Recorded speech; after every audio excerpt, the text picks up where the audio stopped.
92.7 and streaming live across our various social media platforms. Coming up this morning, spokesperson for Movement for Change, Solomon Owusu, describes the decision by the main opposition New Patriotic Party to grant amnesty to all of its suspended members as insincere. And much later, all is set as Ghana readies to roll out the age-based nationwide HPV vaccination in 3 weeks, aiming to reduce cervical cancer infections. We have details of these and other stories. Please stay with us.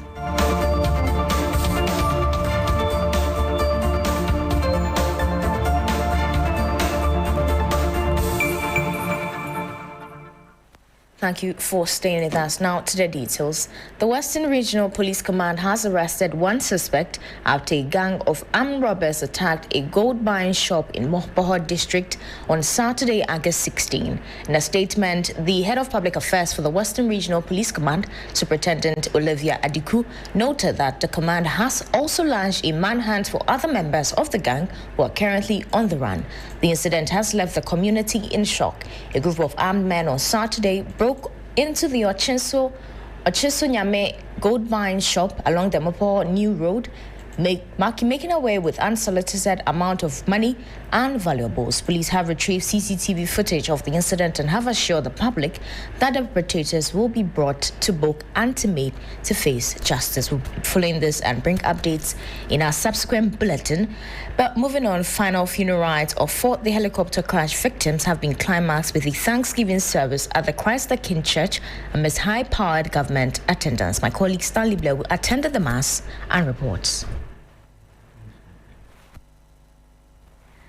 Now, we'll bring you that subsequently, but moving on to some political stories. A former member of the New Patriotic Party, Solomon Owusu, who is now a spokesperson for the Movement for Change following his resignation from the party in 2023, says he doubts the reason behind the party's grant of amnesty to former members. The main opposition New Patriotic Party has granted amnesty to all of its members who were suspended, as well as those with disciplinary commissions and pending. This is contained in a press release dated August 16, 2025 and signed by the acting chairman, Dankwa Smith-Bute. According to the statement, the National Council took the decision at an emergency meeting held on Friday, July 25, 2025. The statement added that the move is in interest of unity and reconciliation. The directive, according to the statement, lifts all suspensions that waive any ongoing proceedings against affected members. Members who have forfeited their membership have also been asked to submit a formal application to the National Secretariat for reinstatement. But Solomon Owusu says he doubts the reason behind the decision. It's supposed to apply to me, but I don't see what the New Patriotic Party is doing to ask it to bring members back. I mean, this is one of the most insincere releases that I have ever witnessed in recent times. If I would be allowed, let me give you a background as to why they hurriedly had to organize this press release on the 16th of August 2025. I mean, Mr. Alantomante had done an interview which was to be aired on Saturday. And in that interview, we started sharing some of the essence of it. So the party got wind of the fact that there was a question that contained the future political aspiration of Mr. Alantomante. So through the NPP's own ingenuity, they got through the back door, they got to know that Mr. Alantomante had declared that he would take part in election 2028 using a different vehicle. And so what did the party decide to do? Quickly put up a message just to sway the minds of the teeming support base of Mr. Alantomante to ask it to go back to the New Patriotic Party. That is all to it. It is not genuine. It is not sincere. If you read the second stanza or the second paragraph of their own letter, if it is from you, you would realize that they claim an emergency meeting was held on the 25th of July, 2025. Is that not the case? Emergency meetings are conducted to discuss emergency matters. And when those emergency matters are discussed and decisions are taken, it is immediately released. How on earth would you go and organize an emergency meeting on the 25th of July 2025 and wait 23 days after that before you release the outcome of that meeting. It tells you how insincere they are, and that it was only because of the interview that was granted by Mr. Alantamante on Panagino's TV that he declared boldly that he will be taking part in election 2028, and that is why they have come out with this release. Again, if you read the release carefully, all that they are saying is that Alantamante and his members must return back to the MPP, but should only come and be partakers. Just come and sit on the fence. That was a former member of the New Patriotic Party who is now a spokesperson for the Movement for Change, Solomon Owusu. Now, to some health story, Ghana is to adopt an age-based approach instead of a grade-based approach as the country readies for the nationwide human papillomavirus vaccination in 3 weeks' time in the quest to reduce the risk of HPV vaccination in the country. Acting Programs Manager for the Expanded Program on Immunization at the Ghana Health Service, Dr. Solom Kutuati, emphasized the vaccine's efficacy, reassuring the public of its safety. It's very efficacious. There's been work that has been done to ensure that it's useful within our current system, which is why we've gone for that particular vaccine. And what we are bringing in has the added benefit of being able to protect against what we call genital warts, which is also another sexually transmitted infection caused by two other strains of the HPV vaccine. We are actually quite prepared to start the work. The vaccines are coming as a single dose pack, so it's quite a huge quantity. And because of our routine activities, we are keeping them here at the national level, but within the next month, they should start moving down to the regions, then to the districts for deployment. This time we are looking at age. So we are not saying that if you are in class, let's say class 3 or class 4, you should take it. We are saying that 9 to 14 years for the campaign and 9 years when we put it into the routine use. And this is because with the grade base, sometimes we end up having people who are much older in those classes, especially those in the rural areas. You know how these things go. So when that happens is that a lot of those older girls may have already had sexual debut, and it's important to the vaccine before your first sexual experience. That was the Acting Programs Manager for the Expanded Program on Immunization at the Ghana Health Service, Dr. Salom Kutrashi. Now, the Acting Chief Justice, Justice Paul Bafoboni, has sought an absence from the country from today, Monday, August 18 to August 28. In a notice, he noted that his absence, the most senior justice of the Supreme Court, His Lordship Justice Gabriel Paman, will assume the role of Acting Chief Justice. Justice Bafoboni, who has been serving as the Acting Chief Justice, conveyed his compliment in the notice while affirming Justice Paman's leadership of Judiciary during the period. Reason for his absence was not stated. Now we'll move to Sekondi Takoradi in the Western region, where more than 1,000 flood victims are still waiting for relief.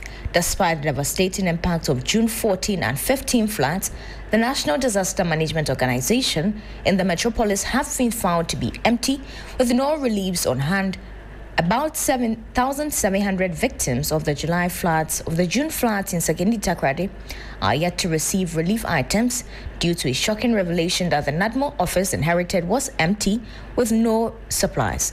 Metro NADMO Director Alhaji Abubakar Kamal says he is helpless.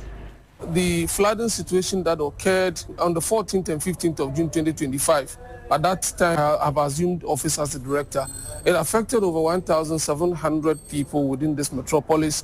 NADMO, we have conducted our assessment and we have a very documented report as I speak in my office concerning that flooding situations. We've also taken notice of the causes of those flooding, and we have mapped up strategies that we're going to do that we're going to work with to mitigate those situations. Unfortunately, we cannot get relief items for the victims, that is us in the over 1,700 people, because I took over an office that is so empty. But of course, the current administration is working assiduously to ensure that its resources not move. Meanwhile, the Sekondi Takoradi Metropolitan Assembly has inaugurated a 15-member Metropolitan Disaster Management Committee. The Major Frederick Fetus Fiedu urged the members to take ownership of their roles, emphasizing that disaster resilience begins at the grassroots level. Takoradi Metropolis, being a coastal and industrial hub, faces multiple hazards from flooding, tidal waves, and fire outbreaks to industrial accidents and public health emergencies. The vulnerabilities in our communities require a proactive and coordinated approach. This committee is therefore not merely an administrative structure, but a vital mechanism for saving lives, protecting livelihoods, and safeguarding infrastructure. Our task is to ensure that no disaster catches us unprepared and that our interventions are timely, efficient, and inclusive.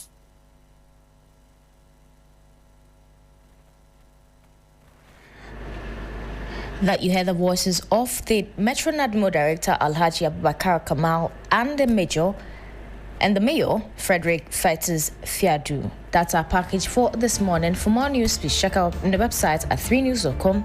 I am Enyonam Haligah. Meanwhile, comes your way with business.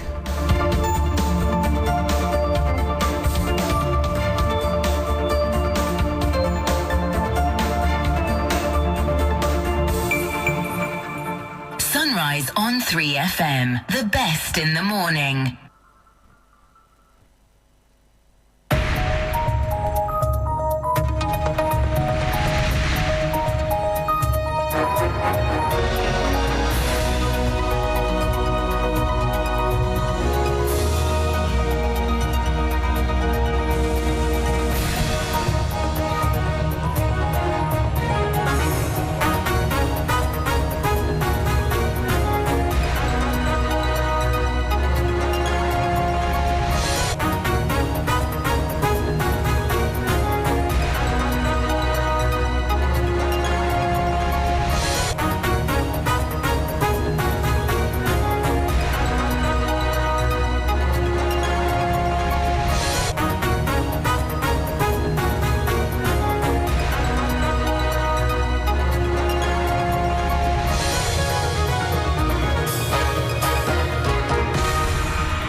They're the best. Turn it up. 92.7.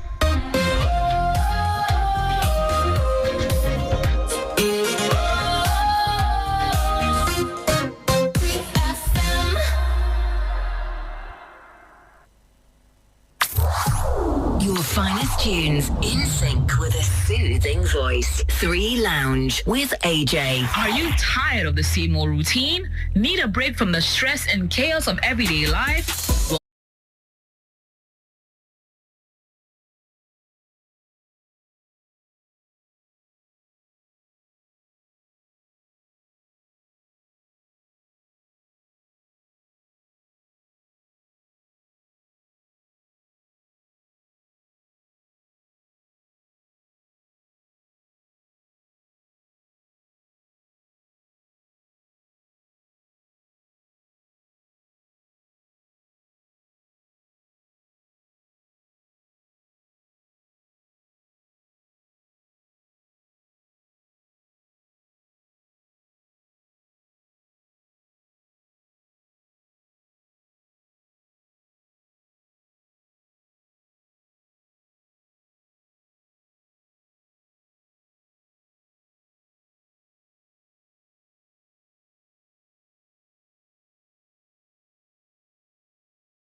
Welcome to the business news on Sunrise. Coming up, the nation cannot afford to lose more of its economic brains to illegal mining. These are the words of Chief Economist as Ghana bids farewell to 8 fallen heroes.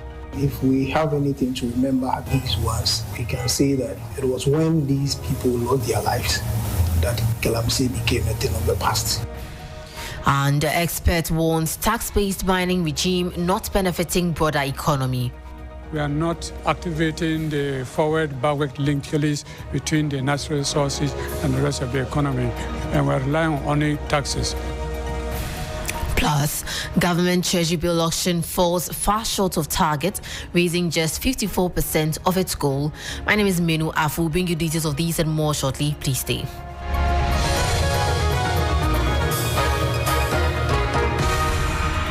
Now straight to the details. The Institute of Chartered Economists Ghana is urging government to intensify the fight against illegal mining as the most fitting tribute to the 8 heroes who lost their lives in a recent helicopter crash. These individuals were actively involved in the anti-Galamsey campaign and, according to the ICEG, were valuable contributors to the nation's economic growth. The Institute of Chartered Economists Ghana, ISEG's call comes amid widespread grief and concern for the families left behind. Chief economist at ISEG, Gideon Emisa, argues that the nation cannot afford to lose more of its economic brains to this destructive activity. Yes, it's very, very pathetic and a very, very sad moment for Ghana, especially with the reason that these are heroes were actually contributing to economic growth of the country with the view of fighting Galamsey. While acknowledging the importance of a state burial, ISEG emphasizes that the most meaningful legacy for these fallen heroes would be a strong, unwavering political will to eradicate illegal mining once and for all. So we call on government to give these heroes, apart from giving them state burial, the best legacy that I think we think that we can give to these people is to take the Galamsey fight serious and put in all the political will that we have, so that if we have anything to remember these ones, we can say that it was when these people lost their lives that Galamsey became a thing of the past in our country. According to the Institute of Chartered Economists Ghana, this would honor their sacrifice and protect the country's long-term economic prospects. That was a report on Chief Economist at the Institute of Chartered Economists Ghana, Gideon Emisa, urging new action to stop illegal mining from wiping out Ghana's human capital. Ghana's reliance on a tax-based regime for its extractive sector has failed to generate widespread economic development, according to a principal consultant at Technology Integrated Point Ventures, Dr. Bishop Akoglu. He warns that the country is wasting a lot because the mining sector remains an isolated activity that is not sufficiently connected to the broader economy. The observation highlights a fundamental flaw in Ghana's economic strategy. The assumption was that the taxes collected from mining activities would serve as a catalyst for economic transformation, funding development in other sectors. However, this model has proven ineffective. While the mining industry generates substantial revenue, the benefits have not trickled down to create meaningful leakages with other parts of the economy, such as agriculture and manufacturing. Principal consultant at Technology Integration Point Ventures, Dr. Bishop Akogo, noted the country seems to be content with the little tax being collected. We are not able to make use of the extraction to, for example, link manufacturing to the needs of the mining or the petroleum. So we're losing a lot of revenue. So we're just a lazy tax collector, meaning that we are not activating the forward-backward linkages between the natural resources and the rest of the economy. And we're relying on only taxes. And those taxes, because the companies sometimes can inflate costs of production, and thus you have very little left for taxation. So we get very little from our natural resources. A new approach is needed to ensure the attractive industry's activities are actively integrated into the national economy, creating a more robust and resilient economic future for all Ghanaians. That was a report on experts warning that Ghana's tax-based mining regime is not benefiting the broader economy. Away from that, government's Treasury bill auction on August 15, 2025 was significantly undersubscribed, raising only 2.272 billion cedis against a target of 4.242 billion cedis. These outcomes marks a substantial shortfall compared to the 6.68 billion cedis secured in the previous auction on August 8, 2025. The results indicate a notable lack of investor demand for government's short-term debt. There's more in the following news desk report.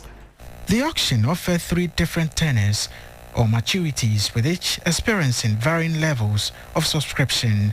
Bids tendered for the 91-day bill totaled 2.05 billion cedis, with government accepting 2.02 billion cedis at a yield of 10.13%. This tenor saw the most interest from investors, nearly meeting its target. Government received bids amounting to 678.18 million cedis, but accepted only 537.69 million cedis at an interest rate of 12.23%. This represents a considerable rejection of bids, likely due to a discrepancy between the rates offered by investors and government's desired rate.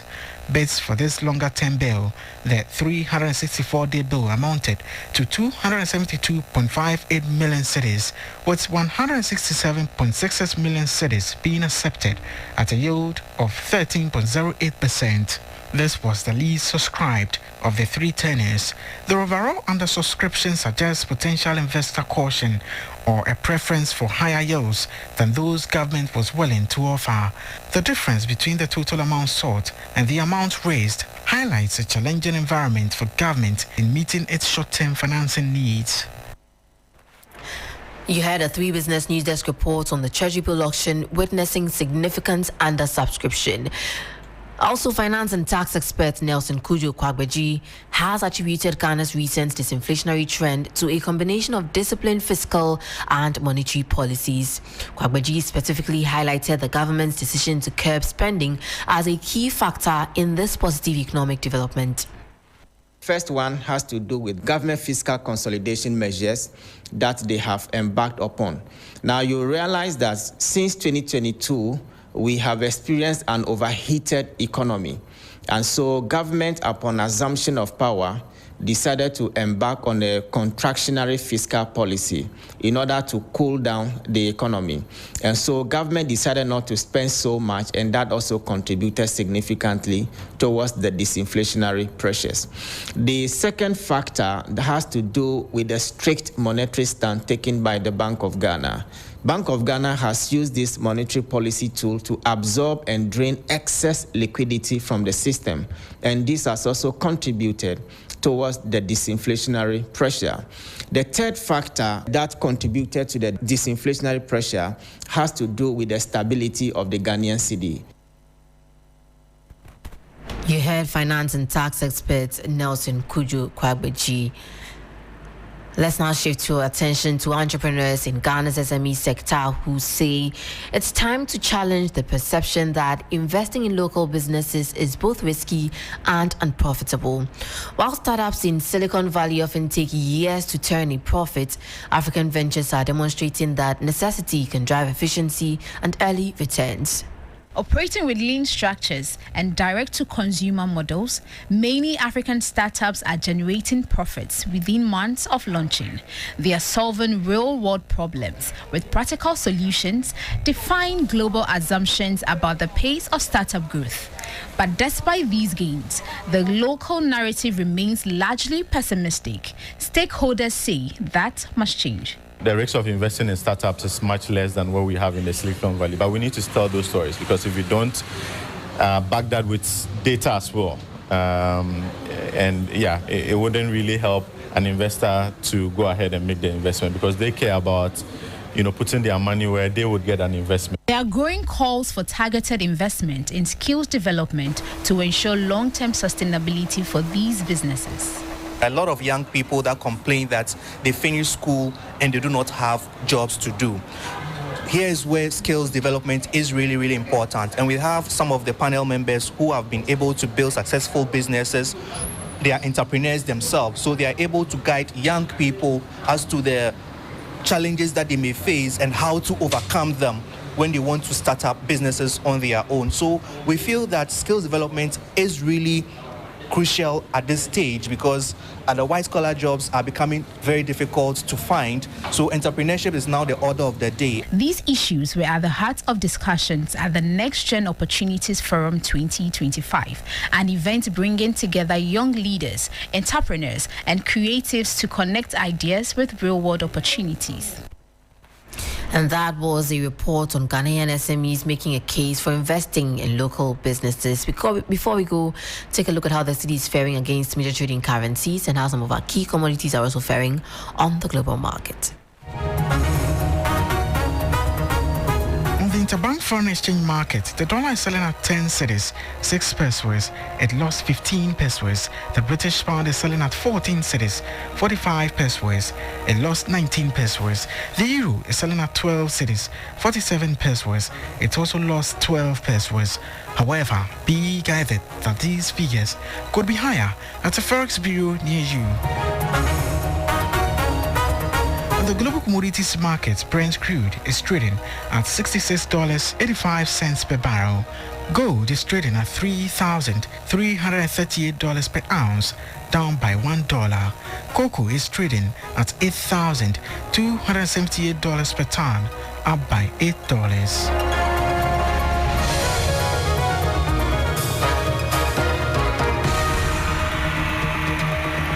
That was an update from the Forex and commodities markets. And that's it for Business News on Sunrise. For more business stories, please check out our website. It's www.3news.com. I am Minu Afol. Stay tuned. Sunrise continues.